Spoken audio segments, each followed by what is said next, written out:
Family Theater presents transcribed Star of Wonder with Pat O'Brien as host.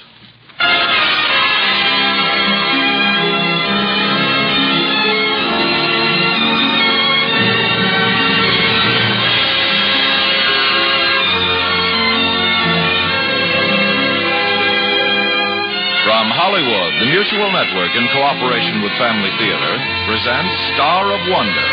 To introduce the drama, here is your host, Pat O'Brien.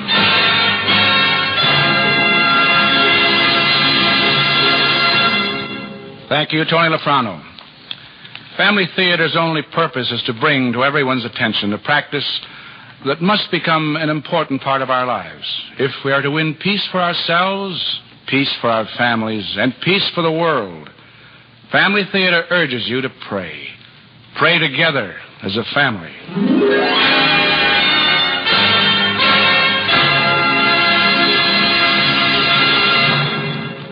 Tonight, Family Theater takes great pleasure in presenting Star of Wonder, featuring Francis X. Bushman, Norman Field, Herbert Rawlinson, and Cliff Clark, with Jill Oppenheim as Evie.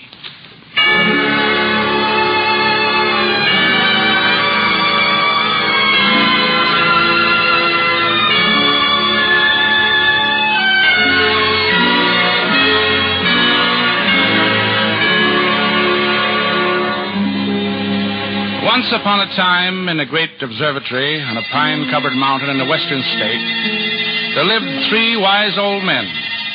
There was Eben Joad, who had spent his entire life in the study of the Saturnian rings. The thickness of these rings is very small, perhaps even less than 10 miles.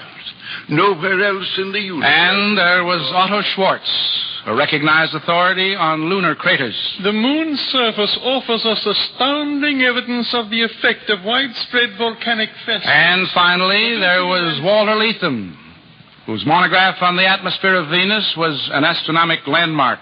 Further confirmation of the supposition that the physical surface of Venus is the top of a cloud bank is evidenced by the color of the... There they were, the three of them, isolated in the lonely mountaintop observatory, each tolerating the other two, no more. They knew about Saturn and the moon and Venus, these three wise men, but they had forgotten about people, about love, about Christmas. And then it happened. Eben had gone for the mail that morning, and when he returned from the half-mile hike to the box... And how, I ask you, Walter, how was I to know that it was your notes, an old scrap of paper? A scrap of paper. 6 months' work, and you use it to light your cigar. Why do you have to smoke the smelly things in the tower room anyway? This pleasure you are not denying me, Walter Leatham. That I burned the notes, I am sorry.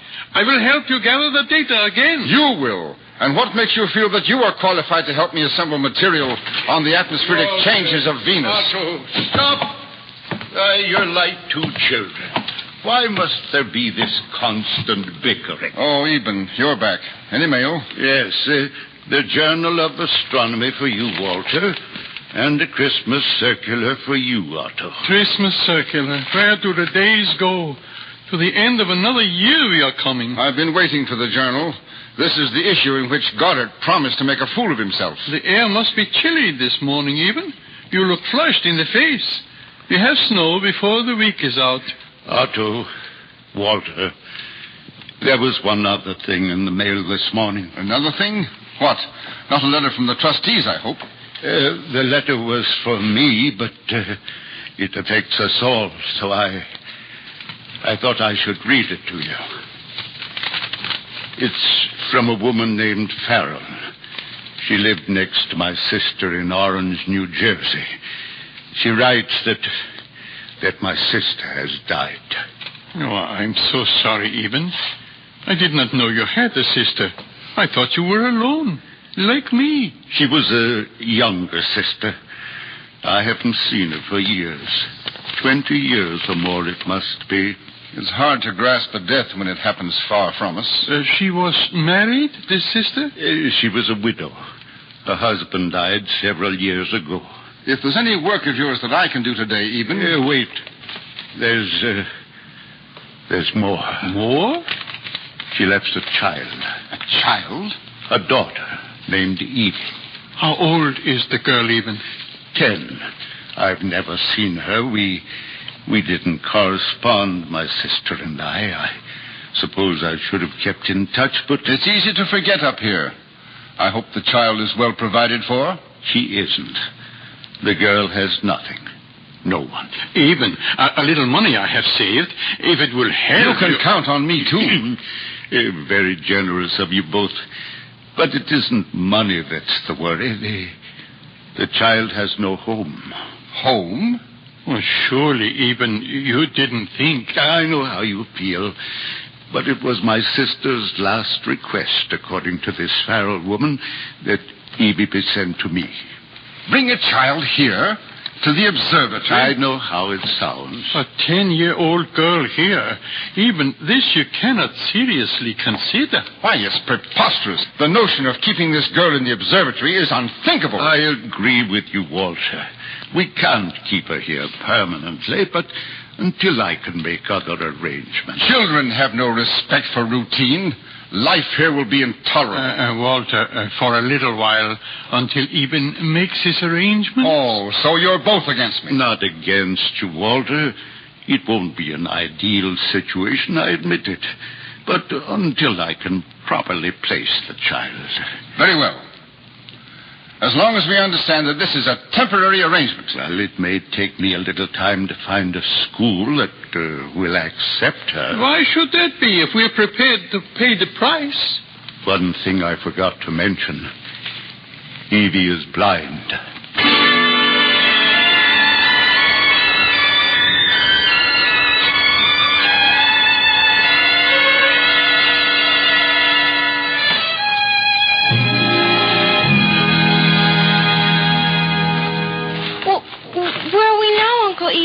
By the mailbox on the road. Oh, we're still a half-mile from the observatory. Are you sure you feel like walking it? I'll be fine if we go slow and you hold my hand. All right. The trail's rather steep. There are tall pine trees here, aren't there, Uncle Eben? Yes, they're pines. They surround the observatory. I can hear the wind walking through them. Is the observatory tower very high, Uncle Eben? High? Why, yes, I suppose it is. This is a very high mountain, and the tower is almost 100 feet above the summit. So close to the stars. Am I going too fast for you? Oh, no. I'm all right. Mom used to tell me about you, Uncle Eben. And I used to think of you high in the sky. Your head covered with stars. Well, that's not quite the way of it. Evie, you know there are 2 other men at the observatory with me. The 3 wise men. You know, we haven't had much experience with younger people, so if you'll try to remember that, I'm sure we'll all get along very well together. I'll remember. Uncle Eben, you haven't seen the wise men's stars this year yet, have you? No. Careful there now. Don't slip. It's quite a drop off the trail here. I'm all right as long as I have your hand, Uncle Eben. Up here, I feel so much closer to the stars. So much closer.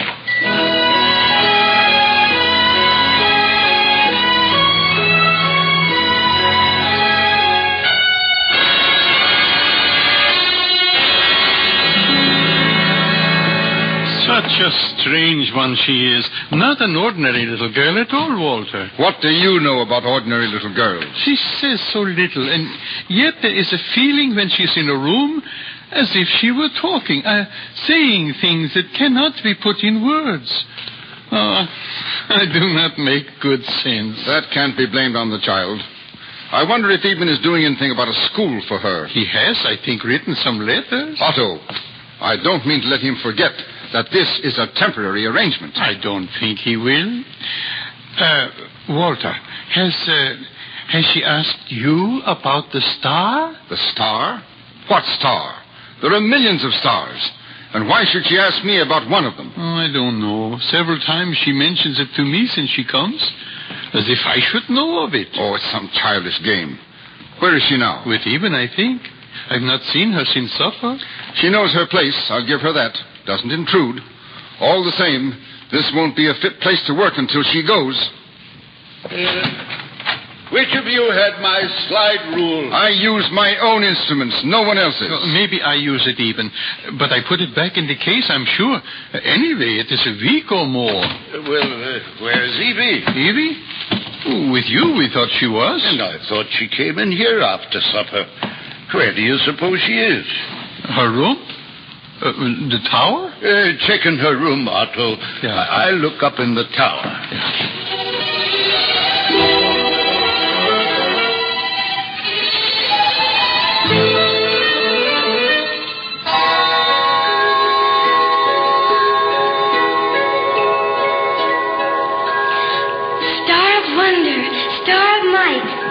With royal beauty bright. Evie!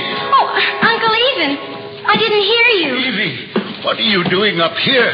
That circular staircase. You might have fallen. Oh, I wasn't afraid. Not a bit. You're all busy and... Oh, I wanted to be close to the star. Star? What star? You shouldn't be up here alone with all this equipment. These telescopes are set. You might have bumped into one of them and spoiled everything. Uncle Eben, it's only a week now till Christmas. The star should be in the sky. Christmas? What star should be in the sky? The star that the wise men followed. The wise men? When Mom used to tell me the Christmas story, I'd think how lucky you were to be able to see the stars so plain. Oh, Christmas story, Evie. You don't still believe in that, do you? Believe it? Of course. Mom said they couldn't see the star at home because there was always so much smoke. But up here, well, I can feel that I'm close to it. If I could see, I bet I could show you just where to find it. Oh, that's a story for babies. You've grown up, Evie. You'll find no such star in the sky. And you must promise me not to come up here ever again. But Mom said that the stars... I've lived all my life with the stars, my dear. Don't you think I'd know if there were such a star? I don't want to hear any more about it. If you'd only look... I'll help you down to bed. If you're going to stay here with us, you'll have to learn to live our way. Take our word for the things we know. Now... You understand? Yes, Uncle Eben.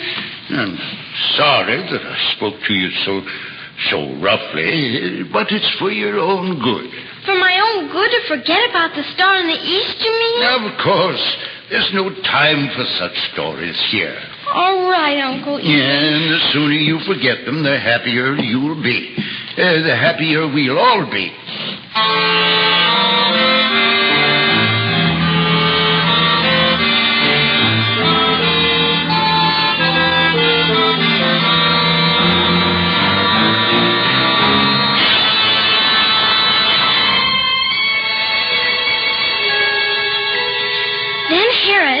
When he had privily called the wise men, inquired of them diligently what time the star appeared. And he sent them to Bethlehem and said, Go and search diligently for the young child. And when you have found him, bring me word again, that I may come and worship him also. Oh, it's getting late, Evie. Don't you think you'd better go... Oh, please, Uncle Eben. There's just a little more about the star. Let her finish, Eben. She reads it good. When they had heard the king, they departed. And lo, the star which they saw in the east went before them, till it came and stood over where the young child was. And when they saw the star, they rejoiced with exceeding great joy.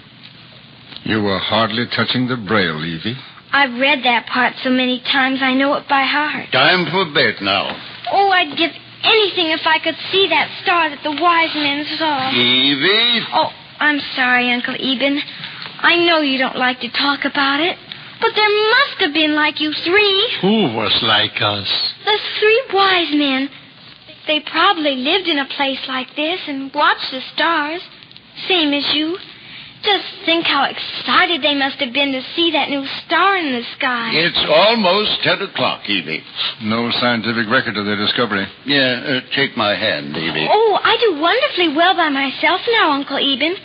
I can go most any place in the observatory and never stumble once. Good night, little one. Good night, Uncle Otto, Uncle Walter. Good night. Tonight I'm going to dream about Christmas. Put out the lights down here when you're through. I'm going up the tower.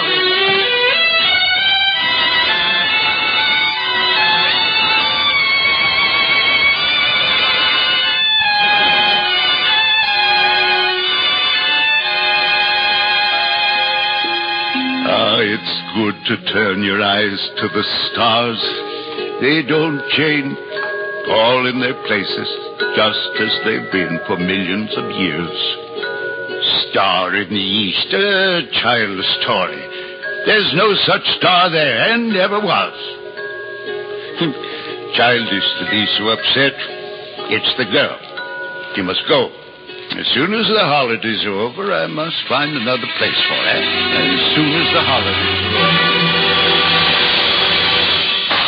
What was that? In the tower of something false. Yeah, Evie must be up there. I thought you told that child. I did. She's disobeyed Well, me. don't stand there. Let's see what she smashed.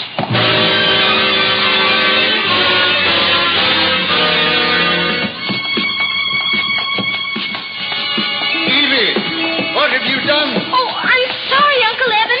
I didn't know how it happened. Well, someone must have moved it.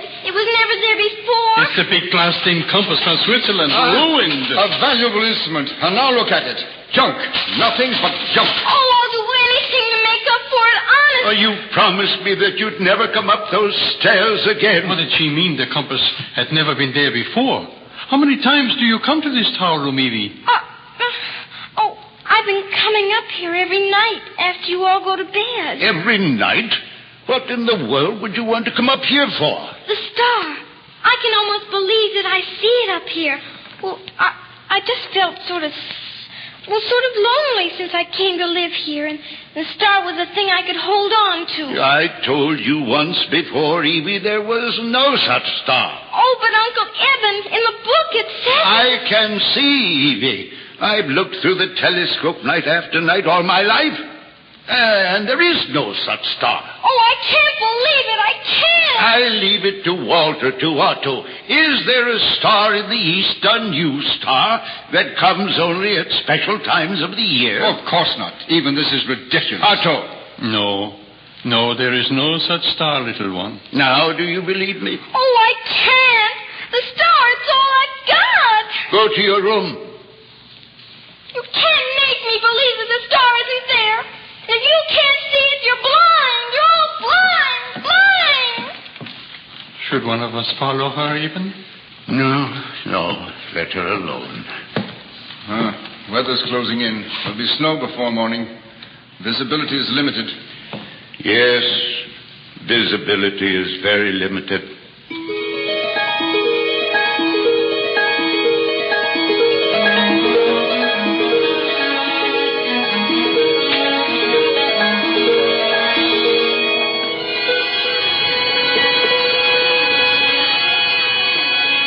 Why can't I sleep? Why can't I sleep? I've got to make sure she's all right. Is that you, even? Oh, Otto. Yes, I couldn't sleep. I thought I'd look in on Evie just to make sure she's all right. It's snowing very hard. Otto, the door to her room, it's standing open. She's gone, even. Look at the bed. It hasn't been slept in at all. She can't be gone. There's no place for her to go. She's run away. Outside in this storm. Oh, no. Even, what have we done to her? We've got to find her, Otto. We've got to find her.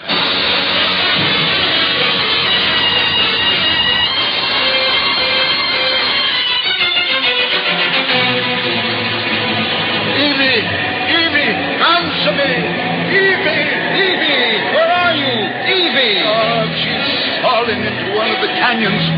Oh, God, let me find her. Let me find her. Evie!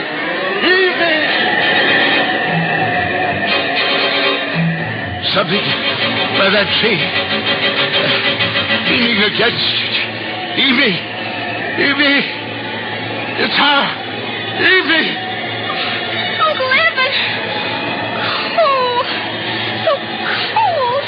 You're all right now, Evie. All right. Otto! Walter! I found her!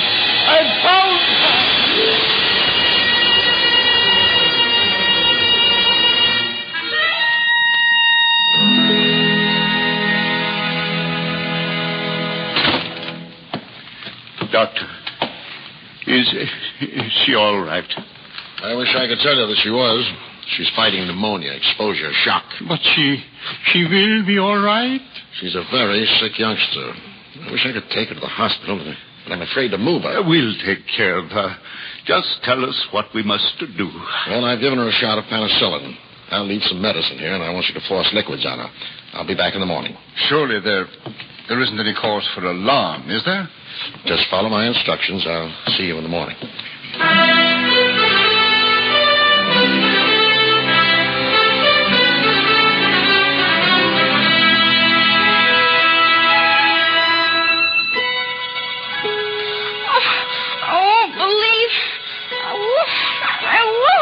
Evie, it's all right.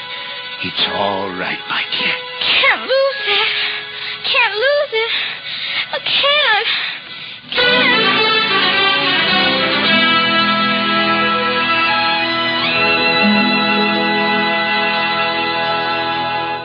Well, she's not rallying.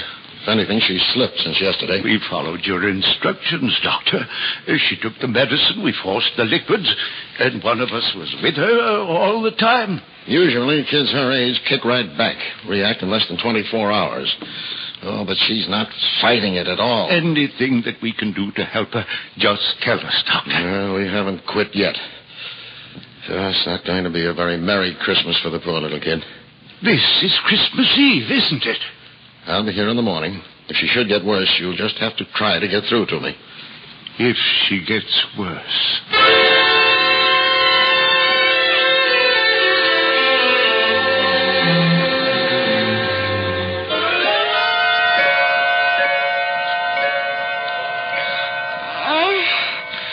She doesn't want to get well. She's not fighting at all. And it's our fault. The only thing she found here to love, we tried to take from her. She believed in the star. She really believed. Do you know, until she came, I had forgotten that story. We had nothing to believe in, so her faith angered us. The star. Did you see the star? Eben, do you think if we took her up there? To the tower room? The doctor said it was dangerous to move her. But if she could believe again... Walter, get that extra blanket. Otto. Yeah? Help me. We're going up to the telescope.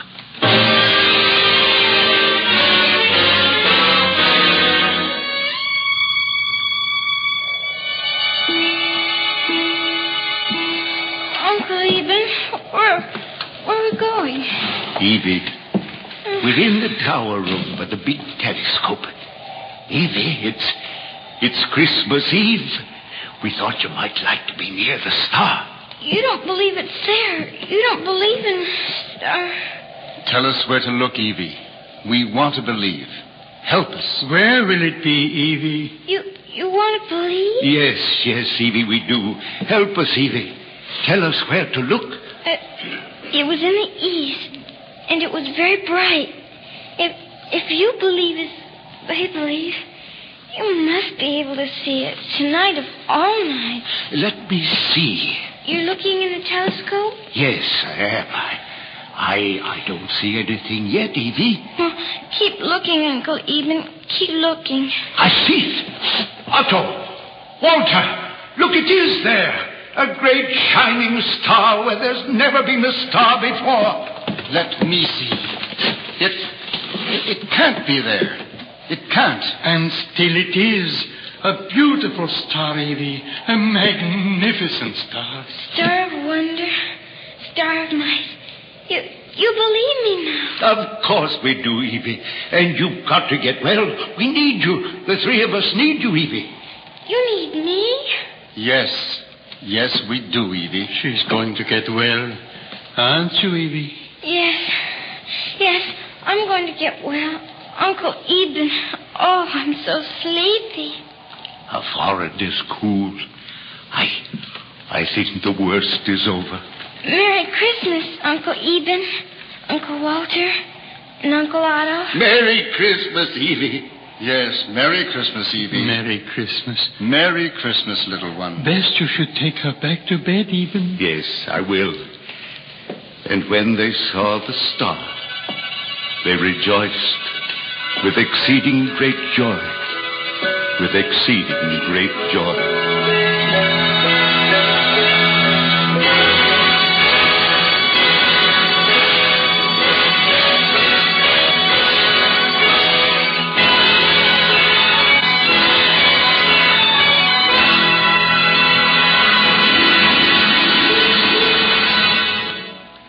This is Pat O'Brien again. During this season of the year, there's a lot of praying going on, and that's a very good thing. And since some of these prayers are set to music to form carols during the Christmas season, it gives us an opportunity for a musical illustration of what we mean when we speak of the beauty of family prayer. With Mr. Zimmerman's help, we'll use the family of stringed instruments in our illustration. We'll start with the father.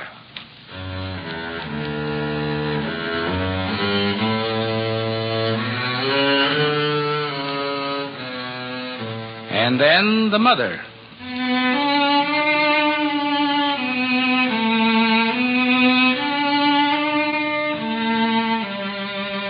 Then let's say there's one son.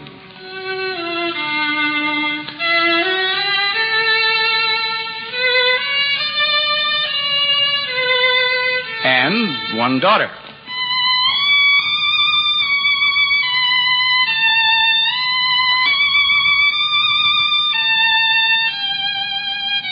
Pretty little thing, isn't she? Now, each of the members of this musical family is capable of carrying the melody of this beautiful Christmas hymn without any help from the others. But listen to them play the same melody, not as individual instruments, but as a family of instruments.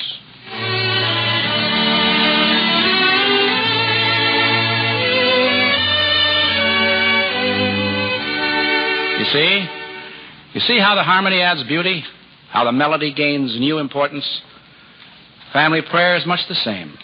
For prayer is music to God. And since we were created by Him, and since it is through Him that all good comes to us, then shouldn't we strive to make our prayers as worthy as possible, as beautiful as possible? There's really no doubt that the members of a family praying as individuals do make music in heaven. But when they pray together, well, then they make a concert.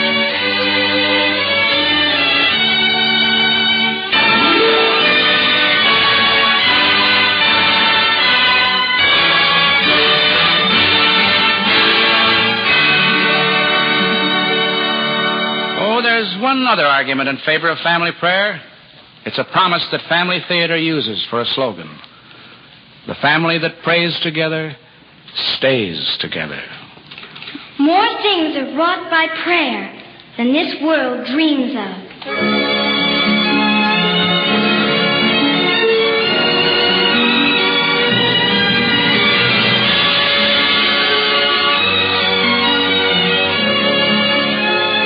From Hollywood, Family Theater has brought you Star of Wonder. Pat O'Brien was your host. In our cast were Jill Oppenheim, Francis X. Bushman, Norman Field, Herbert Rollinson, and Cliff Clark. The script was written by John McGreevy, with music composed and conducted by Harry Zimmerman, and was directed for Family Theater by Joseph F. Mansfield. This is Tony Lofrano expressing the wish of Family Theater that the blessing of God may be upon you and your home, and inviting you to join us next week for Family Theater. Join us, won't you?